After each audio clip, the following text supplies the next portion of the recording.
Amén, Javi. Sí. No, dice. Amén. Sí, amén. Bueno, primero que todo estoy contento porque, bueno, me bendice ver a todos los hermanos, a Jonathan, a Alejandra, a todos los que estamos acá, a Trini, que está por ahí también.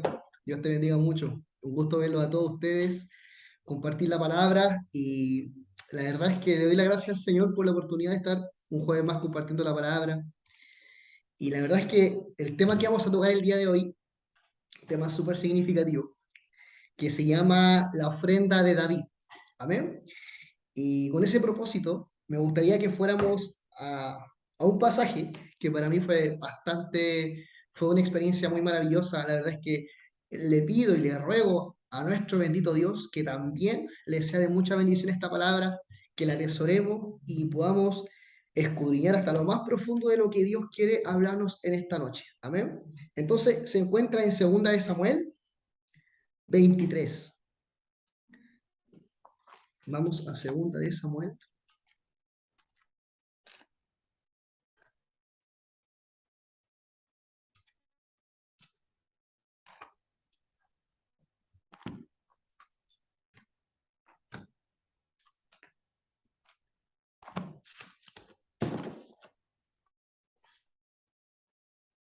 Amén. ¿Lo encontramos? 2 de Samuel 23 tiene como título, vamos a leer el versículo 8 al versículo 17. La verdad es que acá vamos igual a mencionar algunos versículos bíblicos, pero la verdad es que acá se centra el mensaje fuerte, digamos, de esta exposición. Amén. Entonces está en 2 de Samuel 23 del 8 al 17 y como título, la ofrenda de David. Amén. Dice así.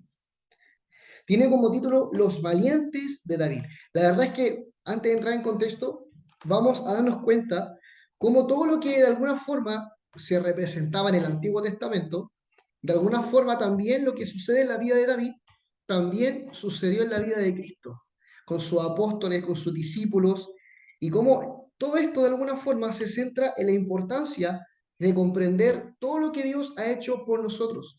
Amén. Gerald, dice cuál es el capítulo, es, bueno, 2 de Samuel capítulo 23. Y vamos a leer del versículo 8 hacia el 17. Pasaje no muy conocido, pero que tiene muchas riquezas. Amén. Dice así, los valientes de David. Estos son los nombres de los valientes que tuvo David. Josebed, Basebed y Tacmonita, principal de los capitanes. Este era Adino, el Enicita, que mató a 800 hombres en una ocasión. Versículo 9. Después de este, Eleazar, hijo de Dodo, a Jonita, uno de los 3 valientes que estaba con David, cuando desafió a los filisteos que se habían reunido allí para la batalla, y se habían alejado los hombres de Israel. Este se levantó e hirió al filisteo, hasta que su mano se cansó, y quedó pegada su mano a la espalda. Y aquel día Jehová dio una gran victoria a Israel, y se volvió el pueblo en pos de él, tan solo para recoger el botín.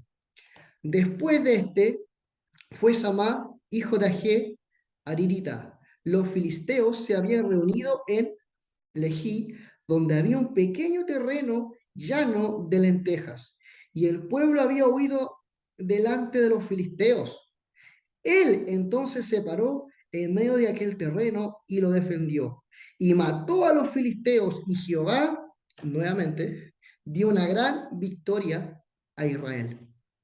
Y 3 de los 30 jefes descendieron y vinieron en tiempo de la siega a David, en la cueva de Adulán, y el campamento de los filisteos estaba en el valle de Refaín.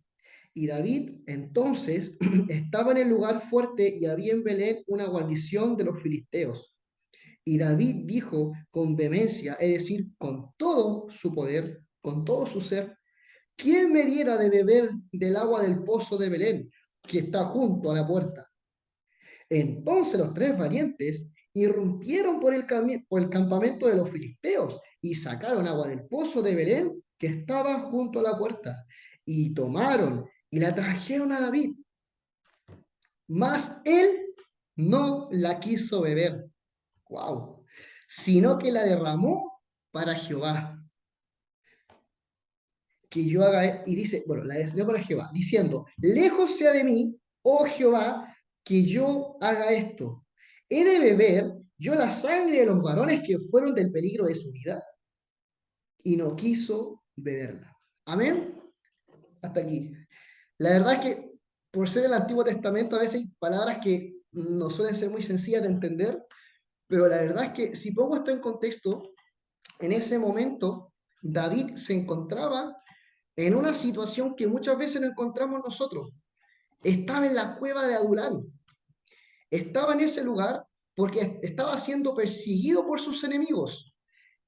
Y la verdad es que en ese lugar, David, a diferencia de cuando estaba en el palacio, fue el momento más significativo de su vida, porque fue el momento donde realmente David tuvo, aparte de tener un encuentro con Dios, fue un lugar que muchas veces representa para nosotros ese lugar donde estamos solo con Dios en oración.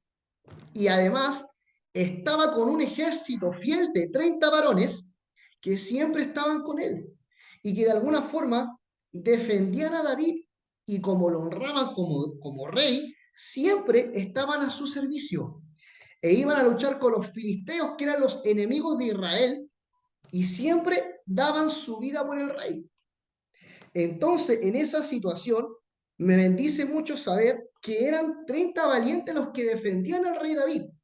Y de esos 30 dice la palabra que se destacan tres varones, o tres, dice el versículo 9, uno de los tres valientes que estaban con David. Primeramente eran 30 y entendamos que eran tres aquellos que realmente estaban con David y eran como los más cercanos a David. Y si nosotros entendemos esto, a lo que acontecía con nuestro Señor Jesús, sabemos que él también tenía, ¿cuánto? Tenía discípulos, pero eran tres los más cercanos, que era Pedro, Juan y Jacobo, que estuvieron con él en todo momento, en la transfiguración, en el momento donde Jesús da la profecía, ¿no es cierto?, de la destrucción del templo, y así eran discípulos cercanos. También David tenía tres discípulos o hombres más cercanos que ellos daban la vida por su rey. Entonces, una de las cosas que a mí en forma personal me llamó mucho la atención de esta palabra maravillosa es entender que David estaba en la cueva de Adulán, que era un lugar apartado, muy apartado de la ciudadanía de Jerusalén, pero sin embargo, en ese tiempo, David ya había pasado por un proceso muy difícil con Dios porque se había apartado, había cometido el pecado de adulterio, pero fue necesario todo lo que pasó el rey David con el propósito de estar solo en esa cueva, buscar al Señor de todo corazón y además entrenar a estos hombres que eran personas importantes y que siempre defendían al Dios de Israel y estaban a favor del rey David. Entonces, lo maravilloso de esta palabra, podemos decir que la cueva de Adulán fue el lugar donde Dios de alguna forma preparó a David y preparó a David a su ejército para combatir la batalla, para estar en presencia de las demás personas, de los demás guerreros. Entonces también entendemos que más adelante, en la misma palabra, a mí me encanta el versículo 16, que dice que, bueno, el versículo 15, donde dice, y David dijo con vehemencia, es decir, con todo su ser, lo siguiente: ¿quién me diera de beber el agua del pozo de Belén que está junto a la puerta? Es decir, en ese lugar, a pesar de que David se fortalecía espiritualmente, que estaba con Dios, buscaba a Dios de todo corazón, porque David siempre fue un adorador. Persona que a pesar de haber pecado contra Dios, siempre tuvo el deseo o la intención de tener ese corazón conforme al corazón de Dios. Y además, lo hermoso de esto es que no estaba solo, estaba con estos ejércitos, con estos varones que lo acompañaban. Y qué maravilloso entender que en ese momento David estaba apartado de ese lugar, pero llegó un momento donde estaba tan lejos de todo que él comenzó a sentir hambre. comenzó a sentir debilidad, algo muy similar a lo que pasa con Jesús cuando va al desierto. Dice que los 40 días fue tentado por el diablo, vino el tentador y lo tentó con hambre, con esa debilidad. Sin embargo, ocurre la misma situación con David. Habían pasado, se dice que aproximadamente 40 días, y en ese momento también David tuvo hambre, pero más que hambre tuvo sed, y él, habiendo vivido y experimentado las riquezas del templo, dijo, wow, yo anhelo beber de esa agua, que era un agua deliciosa, de hecho, y dice que está junto a la puerta en Belén. Y entonces una cosa que no le pidió a los tres guerreros que fueran a buscar el agua. Pero qué hermoso que los tres guerreros, dice en el versículo 16, entonces los tres valientes irrumpieron, es decir, hicieron todo por su rey, y dice que fueron por el campamento de los filisteos y sacaron, ¿qué cosa? Agua del pozo de Belén, que estaba justo a la puerta, y tomaron y se la trajeron a David. Qué hermoso. O sea, es decir, hicieron de alguna forma haber escuchado los deseos de su rey. Ellos quisieron, ¿no es cierto?, traer agua de aquel lugar para complacer el deseo del rey. Entonces, yo creo que esa es una convicción que nosotros tenemos que tener para nuestro Señor, que a veces quizás el Señor no nos pide, pero sí en nosotros como discípulos, discípulas, ustedes de Cristo, siempre nuestro anhelo tiene que ser desear, buscar la voluntad del Rey. Y acá los discípulos dijeron, wow, el Rey anhela beber de esa maravillosa agua. Y la pregunta es, tú, de acuerdo a lo que decía Alejandra, es algo maravilloso cuando nosotros oramos por las personas, porque también estamos complaciendo el deseo del Rey, que es nuestro Dios. Al orar por las personas, al bendecir su vida, al dedicar un tiempo a la oración, dedicar un tiempo, invertir un tiempo para bendecir esas vidas es algo maravilloso. Y ese fue el deseo de estos varones, bendecir. Y de alguna forma decir que, wow, poder suplir esa necesidad del Rey.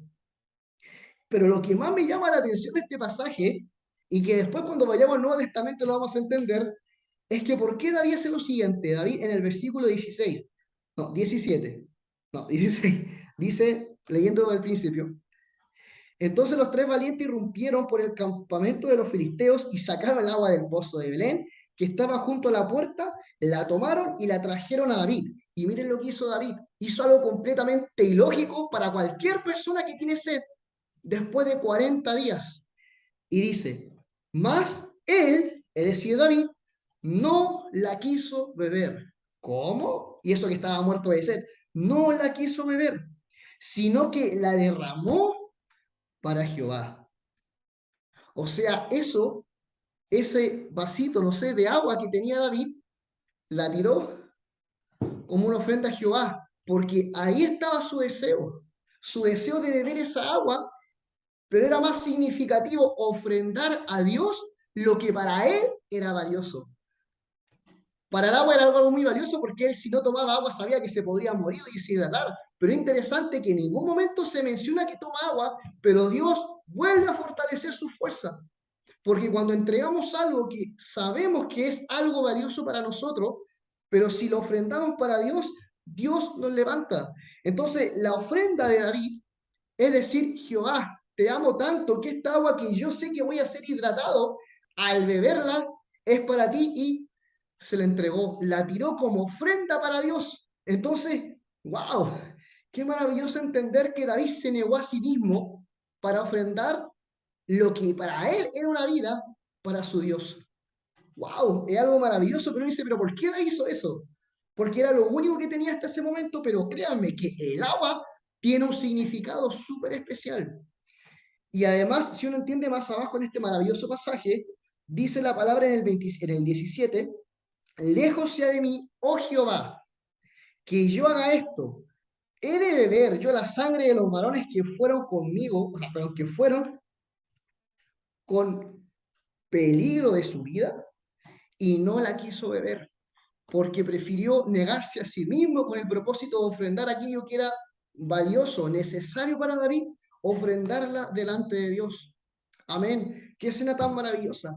Entonces, yo creo que en primer lugar, la actitud que David tenía en este pasaje fue una actitud que también Dios pide de nosotros, que es una actitud de temor y de humildad. Y para eso me gustaría que fuéramos a Isaías 57, siguiendo el mismo contexto de la ofrenda de David, porque estamos viendo la ofrenda, el corazón que estamos dimensionando, cuál era el corazón de David, cómo se negó a sí mismo, al igual que lo hizo Cristo. Cristo no bebió del pan, se defendió con la palabra. Y David se negó de tomar agua con el propósito de agradar a Jehová más que darse placer o darse bienestar o satisfacer su necesidad. Entonces, considerando que la actitud de David era una actitud de temor y de humildad, veamos qué dice la palabra del profeta Isaías 57, más adelante. Isaías 57,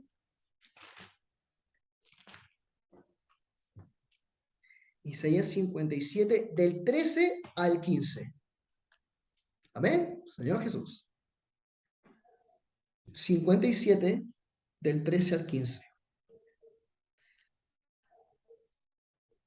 En todos los pasajes que vamos a ver a continuación, vamos a ver reflejada la misma actitud que tuvo David en el comienzo. Amén. Y dice, cuando clames, dirigiéndose a ustedes, amados, amadas, cuando clames y te libres y te libren tus ídolos, pero a todos ellos llevará el viento. Un soplo los arrebatará. Mas el que en mí confía, dice Jehová, tendrá la tierra por heredad y poseerá mi santo monte. Y dirá, allanad, allanad, barred el camino, quitad los tropiezos del camino de mi pueblo. Porque así dijo, ¿quién? El alto y sublime, el que habita donde en la eternidad, cuyo nombre es el Santo. Yo habito, dice Jehová, en la altura y en la santidad. ¿Con quién? Con el quebrantado y humilde. Ahí está, quebrantado y humilde de espíritu. Para hacer vivir el corazón de quién? De los humildes y para vivificar el corazón de los quebrantados. Amados, si en alguna situación de nuestra vida nos sentimos desanimados, yo le animo de todo corazón en este pasaje con todo su corazón, porque es interesante entender que acá la Biblia dice que nosotros por la fe habitamos junto con aquel que habita en las alturas y que Dios se place de habitar con aquel que es humilde en espíritu y que además dice que para hacer vivir el espíritu de los humildes y vivificar el corazón de los quebrantados. Es decir, esta es la misma palabra que en su momento Jesús dice, vengan a mí los que estén cansados y turbados, porque yo os haré descansar. Es exactamente la misma palabra, porque Jesús está diciendo que su yugo es fácil y ligera su carga, porque los mandamientos de nuestro Señor son mandamientos maravillosos que nos dan la libertad y nos dan la capacidad de ser cada vez más humildes, porque el Evangelio dice la palabra, como dijo Jesús en la primera instancia, dijo, bienaventurados los, ¿cómo fue? Bienaventurados los pobres en espíritu. Y la palabra pobre en espíritu quiere decir palabra humilde. Una persona humilde, una persona pobre de espíritu, es una persona, como dice el hebreo original, o el griego en este caso, se refiere a una persona que reconoce su carencia espiritual, porque el único que puede llenar nuestro ser espiritual sabemos que es nuestro amado Dios. Y eso nos da esperanza, que nos tenemos que depender de nuestra fuerza, sino que estamos dependiendo única y exclusivamente de Dios. Y qué precioso entender que Dios hoy nos da la posibilidad de habitar con Él. Dice que Él habita en la altura de la santidad y que habita con el quebrantado y humilde de espíritu, no con el altivo, no con aquel que cree que se la puede por su fuerza, al contrario, con alguna persona que reconoce la humildad y que tiene temor de Dios.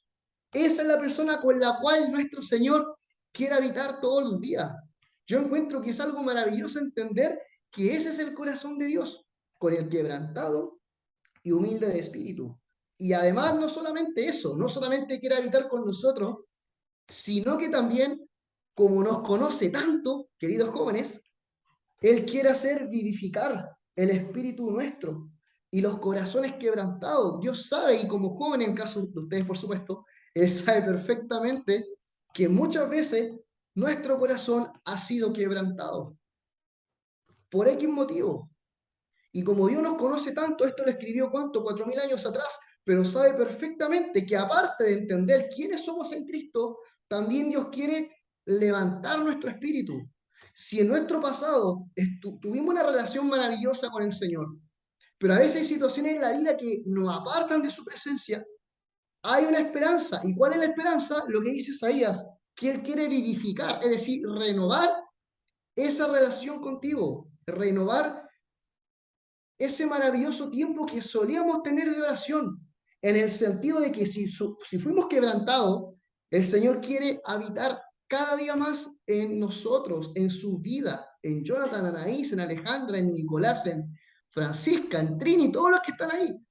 Amén. Tayera también, Martina, Javiera. ¿Por qué? Porque Él ama al quebrantado y humilde. Y lo que más desea, amados jóvenes, nuestro Dios de nosotros, es que reconozcamos nuestra necesidad de Dios.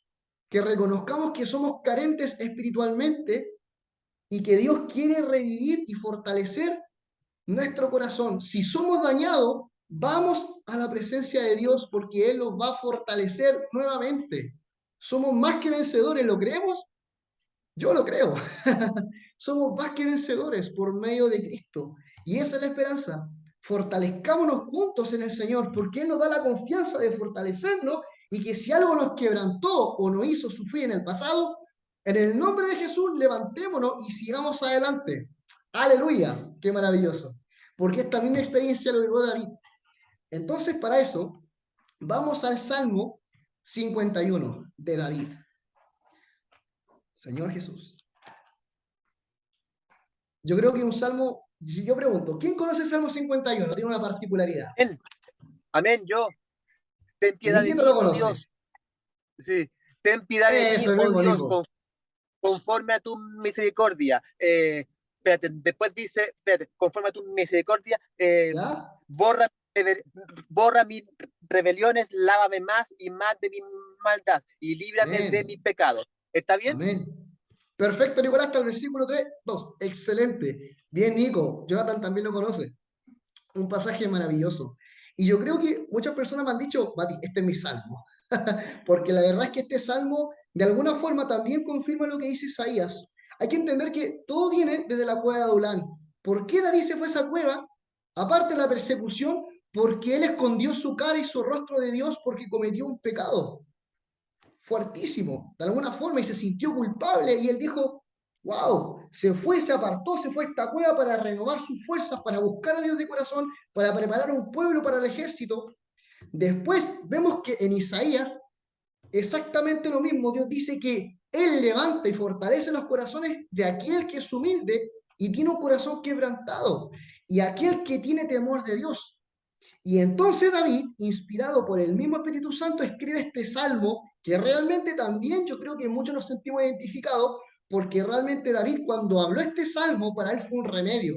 Porque hay otro salmo donde dice que David durante mucho tiempo, amados y amadas, él ocultó su pecado delante de Dios. ¿Por qué? Porque él quería de alguna forma, como dice el chileno, pasar piola. Pero sin embargo, en ningún momento pudo pasar piola porque él no confesaba su pecado. ¿Y qué le pasó a David al no confesar su pecado? Dice la palabra que sus huesos se empezaron a torcer, que su alma empezó a sentir tribulación o persecución o no estaba en paz. Necesitaba confesar lo que había hecho delante de Dios para que Dios lo renovara, no para que lo condenara. Entonces, en el 51:10 vamos a leer del 10 al 12 y después el 17. ¿Qué dice del 10 al 12? Y mire lo que decía el rey David, dice algo maravilloso. Y antes de eso, quiero que lo leamos con esta idea. Una persona humilde y que tiene temor de Dios debe, de alguna forma, saber o pensar, siempre debe pasar por el arrepentimiento. O sea, yo debo arrepentirme de mi vida pasada, arrepentirme delante de Dios, pedir perdón a mi Señor y decirle, Señor, cree en mí un corazón humilde y un corazón que tenga temor de tu presencia. Y así lo dijo David en el Salmo 51:10, diciendo así, cree en mí, oh Dios, un corazón limpio. ¡Wow! ¿Y qué dijo Jesús también? Seguimos con el sermón del monte. Bienaventurados los limpios de corazón, porque los tales verán a Dios. ¿Ven como toda la palabra es la misma? Jesús lo dijo muy claro, porque era la intención de David. Dice, cree en mí un corazón limpio, porque él sabía que si su corazón estaba limpio, podía ver a Dios con transparencia, lo podía ver, podía conversar, podía mirarlo sin culpabilidad. Amados, y lo que más Dios quiere de nosotros es sacar y apartar de nosotros todo peso de culpa. Ya somos libres por la obra de nuestro Señor. ¿Lo creemos? Es una realidad. Y dice, cree en mí, oh Dios, un limpio corazón. Perdón, es que es una canción, por eso me sale medio cantado. Y dice, y renueva un espíritu recto dentro de mí. Wow. Y después dice, amados hermanos, en el 11, no me eches delante de ti y no quites de mí tu Santo Espíritu. Es decir, no quiero dejar de ser un adorador, porque cuando él escribió estos salmos era inspirado por el Espíritu Santo y alababa a Dios. Qué bonito. Entonces, como él amaba la adoración ahí, yo sé que Jonathan toca guitarrita, algunos también son músicos, y eso, Johnny y chiquillos, los que tocan música, eso lo inspira el Señor, lo inspira nuestro Señor para alabar a Dios. Y David era tan convencido de ese amor que tenía a Dios que le dice, Señor, no quites de mí tu espíritu porque quiero seguir alabándote. Amén. Qué maravilloso. Quiero seguir manifestando tu nombre. No me eches delante de ti, en el 11, y no quites de mí tu Santo Espíritu. Vuélveme, como tiempo pasado, vuélveme el gozo de tu salvación y un espíritu noble me sustente. Versículo 17. Los sacrificios de Dios, esto por favor léalo con su corazón. Los sacrificios de Dios son el espíritu altivo, el espíritu orgulloso, el espíritu que sobrepasa todas las cosas y quiere estar por sobre las personas. No, acá como dice, los sacrificios de Dios son el espíritu quebrantado. Wow. Y ese espíritu quebrantado es el espíritu que realmente conmovía a Dios para decir, este hombre, este hijo, tiene un corazón conforme a mi corazón. Porque David, cuando ejercía autoridad, lo hacía en el nombre de Dios. ¡Qué maravilloso! Y después dice, entendemos que un espíritu quebrantado es un espíritu que tiene temor a Dios y es un espíritu humilde. ¿Y qué es humildad? Reconocer dos cosas. Reconocer lo que soy en Cristo, en este caso, y además reconocer que yo no puedo hacer nada si no es por la obra de Dios. ¿Qué dijo Jesús en una ocasión a sus discípulos? Que separados de mí, nada, no algunas cosas, sino que nada podéis hacer. Amén, como todo se complementa, qué maravilloso. Y después dice, al corazón contrito y humillado, no lo despreciarás, oh Señor. Entonces, esto creo que lo absorbamos en nuestro espíritu. Un corazón contrito y humillado, no lo desprecias. Y si hacemos lo opuesto a este versículo, un corazón que no es contrito, que no se humilla, que cree que no necesita pedir perdón, nunca, o como dice acá, será despreciado por Dios. Pero una persona que se humilla, que se quebranta delante de Dios, que se nunca lo despreció, nunca lo va a despreciar. Amados, cuando pedimos perdón a Dios, Dios nunca nos va a mirar con rencor, con culpa, quizá ni siquiera como pensando las experiencias que tenemos con las personas, que a veces hay rencores, que a veces hay cosas que no se olvidan.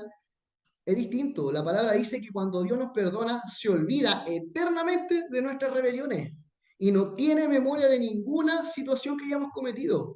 Él nos hizo santos e inocentes por su gracia, nos justificó con el propósito de vivir a caminar en Cristo, porque somos uno con Él. Amén.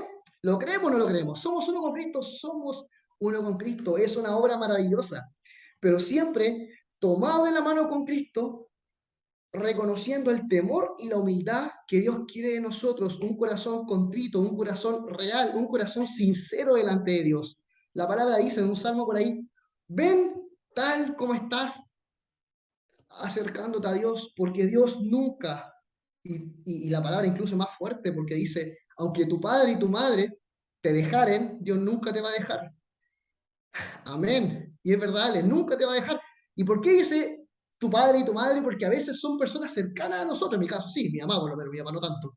pero la verdad es que muy cercano, y la verdad es que inclusive si en algún momento mi familia me dejara, Dios no me va a dejar.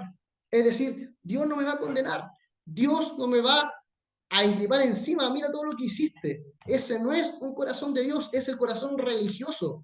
El corazón de Dios es decir la verdad, pero con amor y con el propósito siempre, amados y amadas, de restaurarnos. La palabra dijo, reedificar el corazón quebrantado. ¡Wow!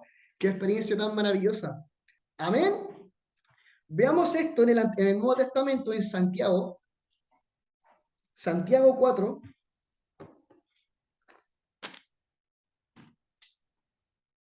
Oh, Señor Jesús.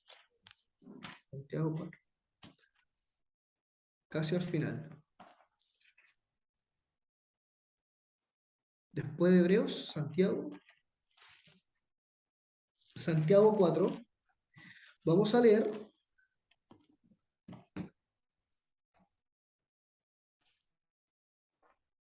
del 5 al 8 y nos vamos a dar cuenta, con lo que vamos a leer a continuación, que son las mismas palabras que declaró el rey David. Las mismas palabras. Amén. ¿Estamos ahí? Santiago 4, del 5 al 8. Amén. ¿Quién dice yo? Amén. ¿Estamos ahí? Yo. Eso. Amén. Y Amén. dice así, amados, amadas. En el 4, del 5 en adelante, del 5 al 8 dice, ¿o pensáis que las escrituras dicen en vano, el Espíritu que ha hecho morar en vosotros nos anhela como? A veces, de vez en cuando, celosamente. Es decir, Dios es un Dios celoso con nosotros. Él quiere no una parte, no la mitad, no el 99,9,9%, sino que Él quiere todo de nosotros. Eso significa la palabra celosamente. ¡Wow! Dice el Espíritu que Él ha hecho morar en nosotros, es decir, el Espíritu que está hoy, amados, por la fe en nosotros, una vez que lo hemos tenido en nosotros, nos anhela celosamente. Pero Él da mayor gracia. Por esto dice que Dios resiste a los soberbios, pero da gracia ¿a quién? A los humildes. Es decir, al pobre en espíritu. Wow, al que se quebranta, aquel que es humilde y tiene temor de Dios. Y después dice en el 7 algo maravilloso. Someteos, pues, a Dios, resistir al diablo y huir de vosotros. ¿Por qué dice resistir al diablo? Porque el diablo día y noche, a través de nuestros pensamientos, porque no puede atacar a nuestro espíritu, pero a través de los malos pensamientos va a querer atormentar nuestra vida. Pero quiere que les recuerde una linda noticia, una noticia maravillosa, que es la que más me gusta, que el diablo ya fue vencido. El diablo no puede hacer nada. Él ya fue vencido. La palabra en Filipenses dice que fue, no, en Colosenses que fue clavado. O sea, cuando Cristo fue clavado en la cruz, fue derrotado eternamente. Él triunfó sobre las potestades del diablo y esas no tienen potestad sobre nuestras vidas. Entonces, cuando muchas veces nos dejamos gobernar o pensamos de mala manera, es porque le estamos dando lugar al diablo. Pero no, resistámoslo. ¿Y cómo resistimos al diablo? ¿Cuál es la mejor arma?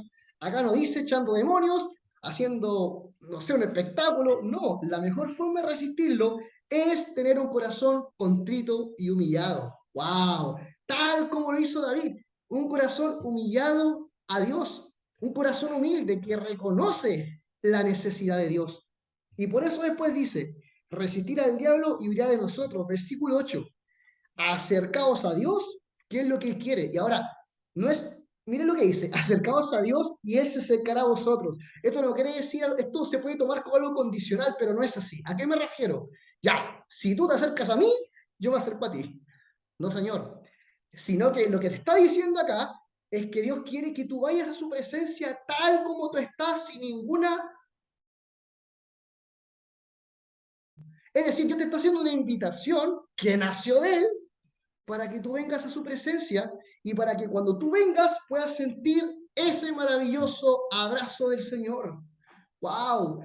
Eso es lo que el Señor quiere. No es como una condición, oye, si tú te acercas, yo me acerco. No, oye, ven, acércate a experimentar este maravilloso amor.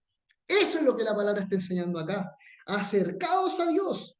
Uh, y Él se acercará a vosotros. Pecadores, limpiad las manos y vosotros, los de doble ánimo, purificaos vuestros corazones. ¿Por qué? Porque vuestro corazón tiene que ser un corazón contrito y humillado. Lo vuelvo a mencionar. ¡Wow! Cómo la palabra se complementa y se responde a sí misma. La verdad es que maravilloso. Amén. Esa es la palabra de David. En todo momento habla de la humildad de un corazón arrepentido y cómo Dios anhela, tal como David se acercó a Dios en esa cueva de Adulán, primeramente solo, estaba sin nadie, pero con el único objetivo de conocer a Dios y poder disfrutar de estar a solas con Dios. Después de eso llegaron sus discípulos y comenzó la obra.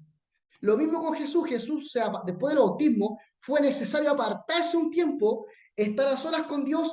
¿Qué más hizo ahí? Lo mismo que hizo acá. Resistió al diablo las tentaciones y después comenzó su ministerio. Lo mismo que hizo acá. Resistir al diablo como lo hizo Jesús y después, vamos, demos fruto, visitemos a las personas, amemos a las personas y contémosle las buenas noticias de que hay un Dios que nos ha perdonado, que nos trasladó de las tinieblas a su luz admirable. Amén. Qué maravilloso. ¿Se va entendiendo? Amén, amén, amén. Señor Jesús, mire, vamos para ir casi ya redondeando el tema. Vamos a ver el significado del agua. Vamos a Juan, y ahora solamente Juan. Juan 4. Señor Jesús. Juan 4. Vamos a leer del 13 al 14, solamente dos.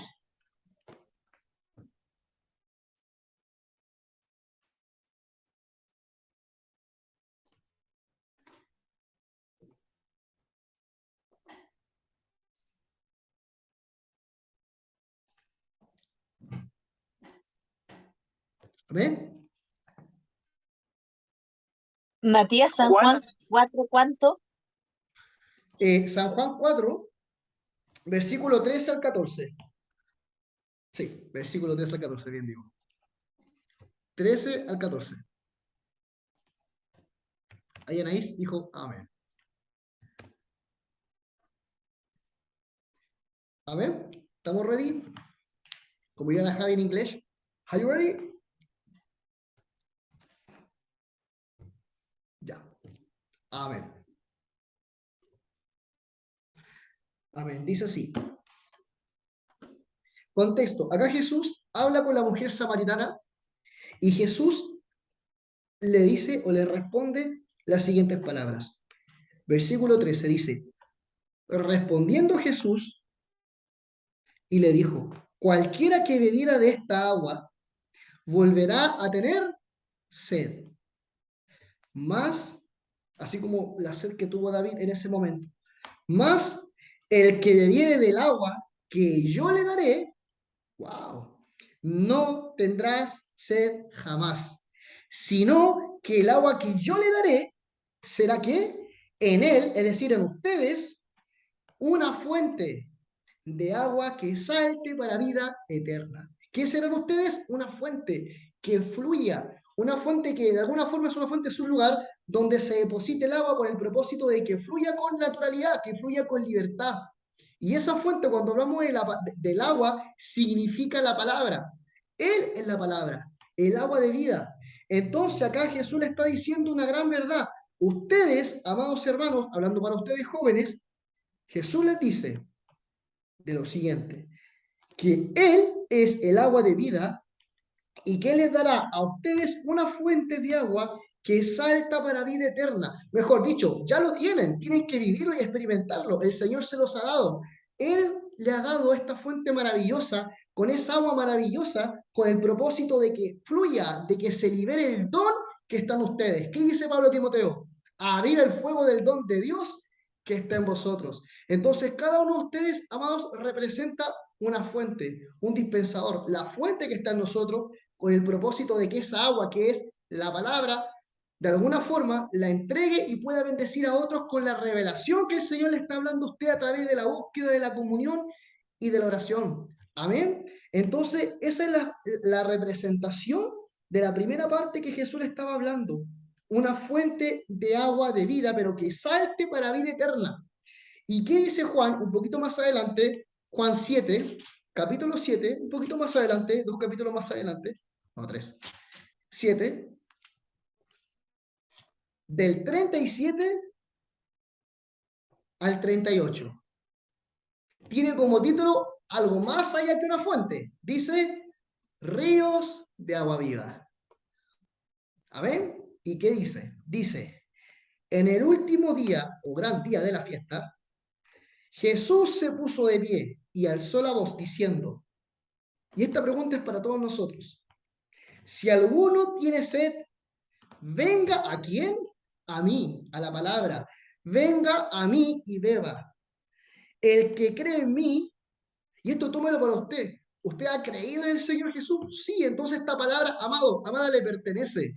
Entonces, ustedes como creyeron en mí, como dice la Escritura, de su interior correrán ríos de agua viva. En un comienzo eran una fuente, pero la fuente dice que va a fluir y va a brotar para la vida eterna, convirtiéndose ¿en qué? Convirtiéndose en ríos de agua viva que salgan de su interior. ¿Qué es lo que está haciendo acá? Amado, lo que el Señor está haciendo a través de esto, está diciendo que Él es el agua de vida y que a través de nosotros Él quiere fluir con libertad, manifestando y revelando este maravilloso mensaje. A mí me encanta cuando escuché testimonios por ahí de que tiene la experiencia de orar por las personas, de estar ahí a través de la dinámica. Sigan orando, sigan bendiciendo personas, sigan cuidando, visitando, sigan porque el Señor está despertando esos dones maravillosos a través de sus vidas, que ya los tienen, pero cada día mi anhelo es que ustedes trabajen esos dones y que el Señor sea quien haga fluir ese espíritu que está en ustedes,